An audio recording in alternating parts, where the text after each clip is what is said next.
नमस्कार, हरियाणा न्यूज देख रहे हैं आप और मैं हूं आपके साथ चविष्का अत्री। राजस्थान मध्य प्रदेश में कफ सिरप से हुई बच्चों की मौत मामले ने पूरे देश को हिलाकर रख दिया है।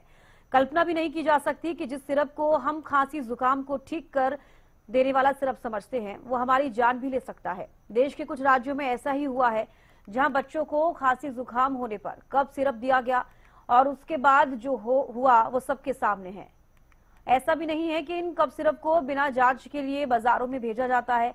नियम तो ये कहता है कि हर दवा जांच के बाद ही लोगों तक पहुंचती है, लेकिन शायद कफ सिरप के साथ ऐसा नहीं हुआ। कोल्ड्रिफ नाम के सिरप पर देश के कई राज्यों में रोक लगा दी गई है और इसके बाद अब हरियाणा में स्वास्थ्य विभाग अलर्ट मोड पर है। हरियाणा में भी 4 सिरप को बैन किया गया। हालांकि स्वास्थ्य मंत्री आरती राव ने जानकारी देते हुए बताया कि जिस सिरप से बच्चों की मौत हुई उसका स्टॉक हरियाणा में नहीं था, यानी कि कोल्ड्रिफ कफ सिरप जिसका हम जिक्र कर रहे हैं, जो कि राजस्थान और मध्य प्रदेश में कफ सिरप में मिला है और बच्चों की जान गई है इस कफ सिरप के बाद पीने से। तो देखिए, पूरे देश में इसको लेकर पूरे देश को झकझोर दिया है। और कोल्ड सिरप हैं वो हमने बैन कर दिए हैं अभी अभी। जो अभी अभी जो राजस्थान और मध्य प्रदेश में हुआ है वो आने वाले वक्त में हमारे साथ ना हो। तो हमारी पूरी कोशिश यही है कि हमारा जो भी हम मेडिसिन लें वो अव्वल नंबर के, इसलिए हम सेंट्रलाइज सिस्टम से काम करवा रहे हैं। नहीं, अभी पाया नहीं है। अगर पाया गया है हमने बोल रखा है कि अगर ये हैं हमारे जो नहीं होने चाहिए।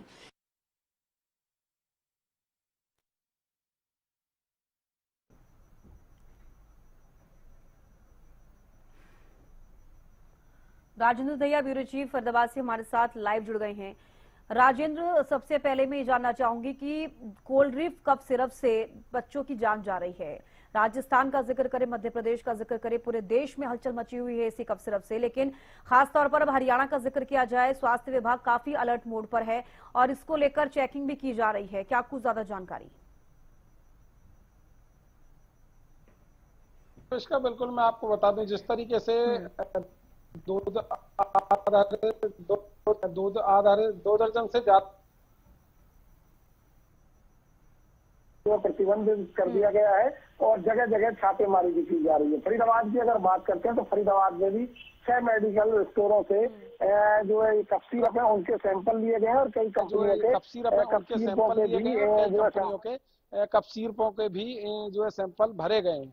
हालांकि रिपोर्ट बाद में आएगी, चंडीगढ़ जांच के लिए भेजे गए हैं, लेकिन तमाम तरह के जो एहतियात हैं उनको यहाँ पर बरता जा रहा है। और साथ ही स्टोर संचालकों को आदेश दिए गए हैं कि अगर उनके पास कोई भी ऐसा कफ सिरप है,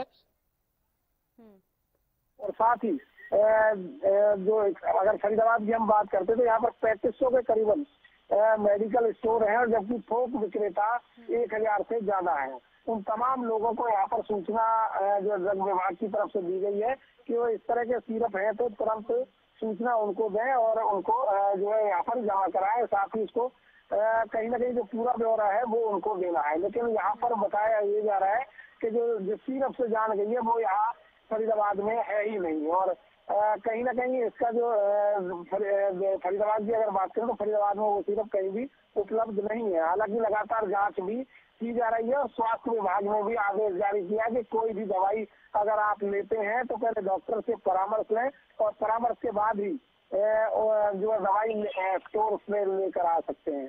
डॉक्टर की पर्ची होनी चाहिए, लिखी हुई होनी चाहिए और साथ ही ज्यादा करें तो सरकारी डॉक्टरों से ही दवा लिखवाएं ताकि आपको किसी तरह की कोई परेशानी ना हो। जी बिल्कुल राजेंद्र, देखिए जैसे कि आप भी जानकारी दे रहे हैं, हरियाणा में स्वास्थ्य विभाग यानी कि स्वास्थ्य मंत्री आरती राव की तरफ से कहा गया कि जिस कफ सिरप से बच्चों की जान जा रही है वो कफ सिरप हरियाणा में नहीं मिला, यानी कि वो स्टॉक हरियाणा में नहीं है।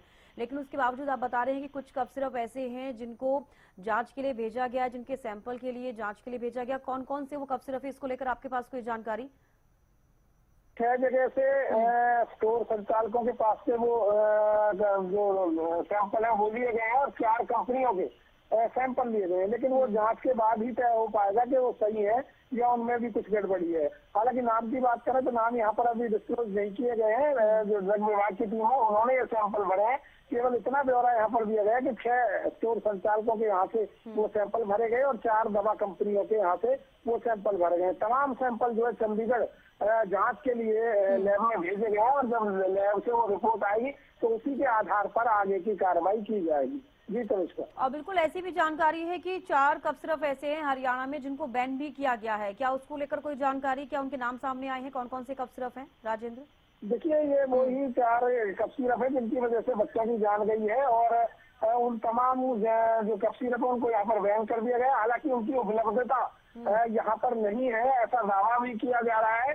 तो इसको लेकर लगातार जांच भी स्टोर या दवा कंपनियों की जा रही है कि कहीं भी अगर ऐसा कोई स्टॉक उपलब्ध है तो तुरंत उसकी सूचना विभाग को दी जाए। जी बिल्कुल। तो हरियाणा के लिहाज से अगर बात की जाए, क्या कुछ चीजें स्वास्थ्य विभाग भी करता हुआ नजर आए? क्या कुछ प्रक्रिया है इसको लेकर? क्योंकि देखिए पूरे देश में ही कहीं ना कहीं इसको लेकर हल्ला मचा हुआ है, हलचल मची हुई है। हर जगह पर सिर्फ कफ सिरप की बात हो रही है। और एक सबसे बड़ा सवाल ये है कि अगर कोल्ड ड्रिंक कफ सिरप का हम जिक्र करते हैं जो कि छोटे बच्चों को दिया जा रहा है, उनकी जान गई है। हालांकि अब और भी लोग इस चीज को सोच रहे हैं कि अगर वो खुद भी कफ सिरप का इस्तेमाल करते हैं, चाहे वो बड़े ही क्यों ना हो, हर किसी के मन में डर है। राजेंद्र देखिए बिल्कुल चरिष्का, मैं आपको बता दूं कफ सिरप की अगर बात करते हैं इनका एक टेम्परेचर होता है उसको रखने का फ्रिज में।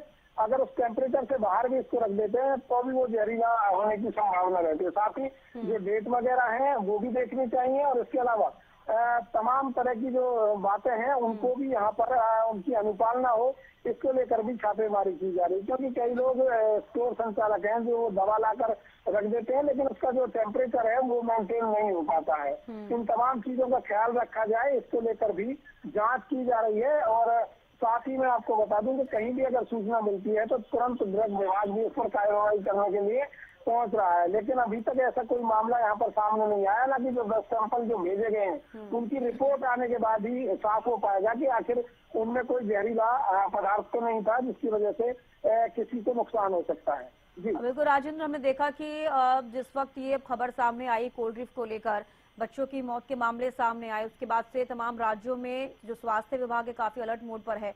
हरियाणा में बात की जाए तो स्वास्थ्य विभाग अलर्ट है, लेकिन चेकिंग अब की जा रही है इसको लेकर। छापेमारी भी कई जगहों पर की गई है। तो कैसी प्रक्रिया चल रही है छापेमारी की और क्या कुछ इसमें किया जा रहा है? देखिए तो इसका साफ तौर पर कहा जा सकता है जिस तरीके से जब बच्चों की डेथ हुई है तो उससे कहीं ना कहीं पूरे प्रदेशों में हड़कंप मचा हुआ है। हरियाणा की बात करें तो हरियाणा में भी इस बात को लेकर तमाम जो बातें हैं और साफ तौर पर कह सकते हैं तमाम दवाओं पर प्रतिबंध तुरंत लगाया गया और साथ ही अब जांच के आदेश भी दिए गए हैं। और जांच को लेकर लगातार जो ड्रग विभाग की टीमें हैं वो यहाँ पर काम करती हुई नजर आ रही हैं। और अभी तक की अगर बात करें तो हालांकि कोई अनियमितता अभी तक नहीं मिली है। और जिस तरीके से टीम है लगातार स्टोर जो संचालक है उनके पास जाकर जांच कर रही है, दवाओं की जांच कर रही है कि ऐसा कोई कफ सिरप उनके पास तो नहीं रखा है। और तमाम जो स्टोर संचालक है उनसे भी इसका ब्यौरा मांगा गया है पूरे हरियाणा में कि किसी के पास इस तरीके का स्टॉक तो नहीं रखा हुआ है। तो कहीं ना कहीं जांच जो है वो चली हुई है। और जब से ये हादसा हुआ तब से स्वास्थ्य विभाग और ड्रग विभाग भी जो यहाँ पर अलर्ट। जी चलिए, बेहद शुक्रिया राजेंद्र जुड़ने के लिए और तमाम जानकारी देने के लिए। तो देखिए कोल्ड ड्रिंक सिरप से पूरे देश में हलचल हो गई है और अलग अलग राज्यों में इसको लेकर अब एक डर भी लोगों के मन में है, क्योंकि मासूम बच्चों की जान चली गई है इसको पीने के बाद। और क्या कुछ वजह निकलकर सामने आई है, एक बड़ा सवाल बना हुआ है। और अब अगर हम राज्यों का जिक्र करते हैं तो स्वास्थ्य विभाग काफी अलर्ट है। हरियाणा में भी कुछ तरीके से प्रक्रिया चल रही है। स्वास्थ्य मंत्री आरती राव की तरफ से भी साफ कह दिया गया है कि ये जो कोल्ड ड्रिंक सिरप है हरियाणा में इसका स्टॉक नहीं मिला है, लेकिन इसके अलावा 4 ऐसे कफ सिरप है जिनको बैन कर दिया गया है।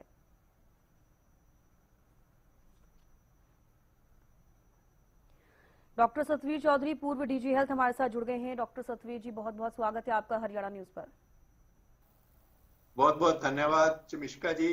जी सबसे पहले तो मैं आपकी चैनल को धन्यवाद देता हूँ जी कि आपने आजकल एक ट्रेंड हो गया है, या तो धर्म की चर्चा करते हैं या फिल्मों की चर्चा करते हैं या फैशन की चर्चा करते हैं, जो पब्लिक इम्पोर्टेंट के टॉपिक होते हैं उनकी चर्चा नहीं करते। जी तो मैं शुरू में टिप्पणी दें, आप सवाल पूछें। जी बिल्कुल, मैं आपसे डॉक्टर सत्री जी ये पूछना चाहती हूँ, कोलड्रिप सिरप को लेकर लगातार जिक्र किया जा रहा है, पूरे देश में हल चले इस सिरप को लेकर, काफी बच्चों की जान चली गई है, आपको भी जानकारी होगी कि क्या कुछ मासूम बच्चों की जान गई है। सबसे पहले मैं समझना चाहूंगी कि कोलड्रिप सिरप जो है जिसका हम जिक्र कर रहे हैं, क्या वाकई वो खराब है या फिर उसके अंदर कुछ ऐसी चीजें मिलाई गई जिसकी वजह से वो बच्चों के लिए जानलेवा बना? सिरप खराब नहीं है। जी। मैं आपको उदाहरण दूंगा जहरीली शराब का। हम्म। जो आम अल्कोहल है, टेक्निकल बात ना करते हुए, क्योंकि जनरल पब्लिक के लिए प्रोग्राम है, बिल्कुल। जो आम अल्कोहल है उससे तो कुछ नहीं होता। मिथाइल अल्कोहल जहर है। जी। ऐसे ही जो कफ के सप्रेसेंट हैं, वो जो सस्ते मिलते हैं मार्केट में, जो सस्ते प्रोडक्ट हैं कफ दबाने के लिए, वो यूज कर लिए जाते हैं ऑथराइज्ड की जगह। तो मेरे विचार से बनाने वाली कंपनी जिम्मेवार है, जिस अफसर ने पास किया है, जिसने पैसे लिए हैं, मिली भगत है, वो सब जिम्मेवार है। उन पे कंसंट्रेट करना जरूरी है। और ये अथॉरिटी आगे भी पास करते रहेंगे। जो सबको पता है कि ये चीज कफ सिरप में नहीं होनी चाहिए, फिर भी वो डाली हुई है। जी। ये बात ठीक है कि वो खांसी को जरूर दबा रही है, लेकिन अगर बैंड है तो वो नहीं यूज होनी चाहिए। और 40% आप डाल रहे हो तो गलत बात है। तो जो अथॉरिटीज हैं उन पे एक्शन होना चाहिए, ताकि आगे इस तरह की बातें आगे ना हो। टेक्निकल जो चीजें हैं, क्या होना चाहिए, क्या डाला है, वो आप चैनल पे वैसे डिस्कस करते रहते हैं, पर उस पर ज्यादा जरूरत नहीं है जाने की। बात यह है कि मिलती जुलती कोई चीज कफ दबाने के लिए डाली जाई है, जो सस्ती है लेकिन जानलेवा है, जो नुकसान करती है। जानलेवा है। कई ऐसी चीजें भी हैं जो कैंसर करती हैं, गुर्दे को वैसे खराब करती हैं, और कई ऑर्गन को खराब करती हैं। इसमें तो खैर बच्चों की जान ही चली गई ना, ये इसलिए वो कहते हैं ना कि ये जान जाने से जिन बच्चों ने सेक्रीफाइस, आगे भला हो जाए, बाकी लोगों का भला हो जाए। तो हमें ये जो भी अथॉरिटी चेक करती हैं, मिली भगत है, पैसे लेकर के घटिया दवाइयां जो पास कर देती हैं, उन पे और नेक्सस जो बना हुआ है उसको खत्म करना बहुत ज्यादा जरूरी है। यही इसका तरीका है, और कोई तरीका नहीं है। जी। और बिल्कुल आपसे डॉक्टर साहब ये भी मैं पूछना चाहूंगी, जो नॉन फार्मास्यूटिकल ग्रेड केमिकल से तैयार ये सिरप किया गया, ये लगातार हम जिक्र कर रहे हैं, तो क्या ये जानलेवा है जिसका आप भी जिक्र कर रहे हैं, जो इस कोलड्रिप सिरप में मिलाया गया था? नहीं, मैं सिर्फ एक सिरप पे ही लोकलाइज नहीं करना चाहता जी। कोई भी किसी भी दवाई में चाहे कार्मिनेटिव हो, चाहे कोई ब्लड प्रेशर की दवाई हो, पेशाब की दवाई हो, किसी भी चीज की दवाई है जो बैंड दवाई है जी, चाहे वो इफेक्टिव है, ठीक है, इफेक्टिव जरूर है, वो खांसी को दबा जरूर रही है जी, लेकिन अगर वो बैंड है और इतनी ज्यादा खतरनाक बीमारी है तो वो ब्रांड मार्केट में आनी ही नहीं चाहिए, ओवर द काउंटर नहीं आनी चाहिए। ऐसी चीज मार्केट में आए ही क्यों, फैक्ट्री से बाहर ही क्यों निकले? बिल्कुल। एक बार फैक्ट्री से बाहर निकली, मैं डॉक्टर, मुझे पता है दवाई ठीक नहीं, मैं नहीं लिखूंगा, कोई और डॉक्टर लिख देगा, वो नहीं लिखेगा तो यहाँ पे तो जगह जगह आरएमपी बैठे हैं, ऐसे ऐसे बैठे हैं जिन पे विश्वास है, तो खांसी तो वो दबाती है, इसमें कोई शक नहीं है। कोई ये बात तो है नहीं कि उससे खांसी दबती नहीं है, खांसी तो दब जाती है वो दवाई लेने से जी। वैसे तो खांसी को दबाना नहीं होता, एक्सपेक्टोरेंट देने होते हैं जिनसे बलगम बाहर निकले, क्योंकि बच्चे जो छोटी उम्र में जो बच्चे हैं वो बलगम बाहर निकाल नहीं सकते, इसलिए कफ सप्रेसेंट दे दिए जाते हैं। बेसिकली तो कफ सप्रेसेंट देना ही गलत है। बिल्कुल। हमें उसका उपचार करना है कि खांसी का कारण क्या है, ना कि उसको दबाना है। खांसी को दबाना तो कोई उपचार नहीं है ना, और दबाने के लिए आप सबस्टैंडर्ड घटिया चीज दो जिसके साइड इफेक्ट है, वो एक तरह से क्रिमिनल है। बिल्कुल। क्रिमिनल इसको कहा जा सकता है। 304 यहाँ लगनी चाहिए जो गलत जगह लगती है। जिन अफसरों की मिलीभगत है, जिन दवाइयों ने ये काम किया है, वही बात जैसे पुल टूट जाता है जी। तो पुल टूटने में हम कहते हैं ठेकेदार जिम्मेवार है, बनाने वाला जिम्मेदार है, घटिया सीमेंट है, लेकिन हम नेक्सस नहीं देख रहे कि अफसर भी जिम्मेदार है, मंत्री भी जिम्मेदार है। जब हम एक ठेकेदार से बात करते हैं, वो कहता जी अगर 100 करोड़ मिलते हैं तो मुझे तो 6 करोड़ में ही बनाना पड़ता है, 4 करोड़ तो मेरे इधर उधर लग जाते हैं भ्रष्टाचार में, दूसरी चीजों में, तो मजबूरी में उसको घटिया चीज लगानी पड़ती है। ठीक है, वो भी जिम्मेदार है, लेकिन उसके साथ जो चैनल में जो जो आदमी इन्वॉल्व हैं वो सब जिम्मेवार हैं, उन पे कार्रवाई होनी चाहिए। और ना सिर्फ इस दवाई में, बाकी दवाइयों में भी, और भी जो दवाइयां हैं उन पे भी अच्छी तरह से सख्ती से स्क्रूटनी होनी चाहिए कि उनमें किडनी के टॉक्सिक हैं या और कोई इस टाइप की जो चीजें हैं जो नहीं होनी चाहिए वो बिल्कुल ना हो। बिल्कुल। आप कोई एक सिर दर्द की दवाई लेने चले जाओ काउंटर पे, उसको तो कोई डॉक्टर नहीं लिख रहा। बिल्कुल।